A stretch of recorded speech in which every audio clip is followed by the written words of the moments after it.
Tonight on Local Light with John Compton, radio host Julie Sabatier talks about Destination DIY, her independently produced radio show now running on OPB. Julie's work has been heard on KBOO, OPB, and iTunes, where listeners find her bright spirit and personality contagious.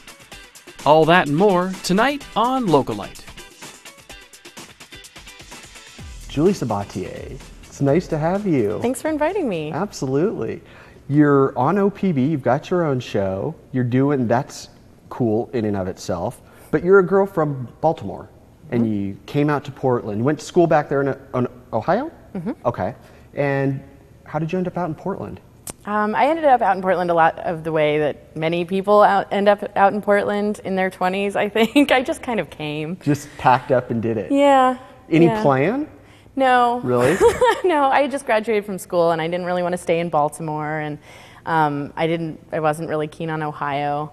And so I just, I was talking to a mentor of mine, a writer that I worked with in Baltimore, and I said, I want to go out west, and I don't really want to live in California because seasons are important to me. I don't want to live someplace where the leaves don't fall. Right. And I was thinking about Seattle, but I've never been there. And she said, do you know about Portland? You know they have this bookstore there that takes up a whole block?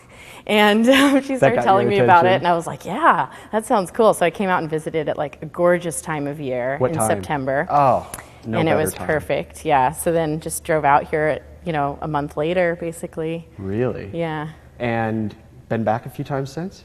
Been back to Baltimore? Back home? Yeah. Oh, yeah. Well, my mom lives there. Your family's there? Yeah. Oh, okay. And my brother actually just moved to New York, so see right. him when I go back too. Well, now, were you doing radio back there? No. No.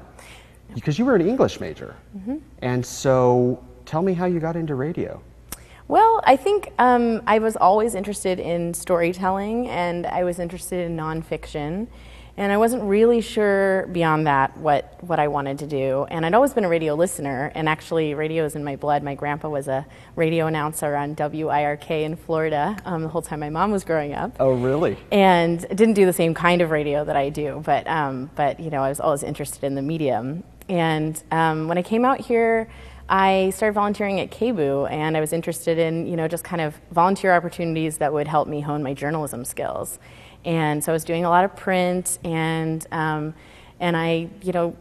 is a great resource. They were very welcoming, and it's a place that you can go and just kind of, as much time and energy as you have to put there, they will give you stuff to do, and it was a great experience. So KBOO, KBOO. Now, is that a privately funded independent channel, or are they connected up? Or do you even know? They're a community radio station, so they are primarily listener funded. They are, okay. Much like public radio, and they also do similar kinds of grants and underwriting and sponsorship, they're a great scrappy little station. Yeah, and, is that part of what attracted you to them? Yeah, I think so. I think it was just a place that, let people kind of try anything. And I learned so much from the people that were on the air there, doing other kind of public affairs shows, and had fun experimenting, being a music DJ, filling in for people. And really? Yeah, it was just, it was just it's a great community of people. Yeah. So I had a lot of fun. Very cool. Just kind of trying out anything. Yeah. And I anchored the news on my third day as a volunteer there. No way. Well, somebody didn't show up, and I thought, well, how hard can it be? I could do that. Well, it's really hard, I discovered in the middle of it. But it was So what did they fun. just give you, like a whole script, and you just thought, okay, I'll just sit here in front of this mic and read it? Yeah, pretty much. A little bit more to it than that. Yeah, exactly. Exactly. Well, so then now you're with OPB, and you work on the Think Out Loud program.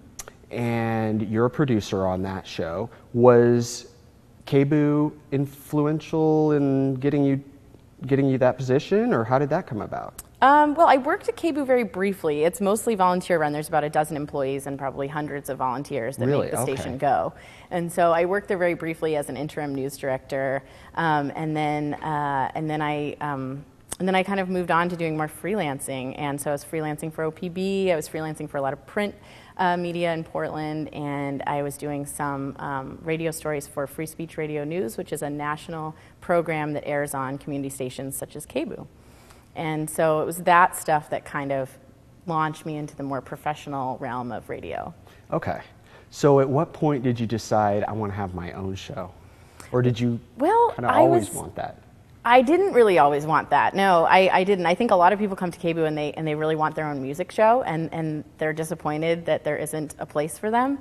But I was always interested in the documentary style radio and interviewing, and I had filled in a lot of times for people doing interviews with authors that were coming through town, that sort of thing.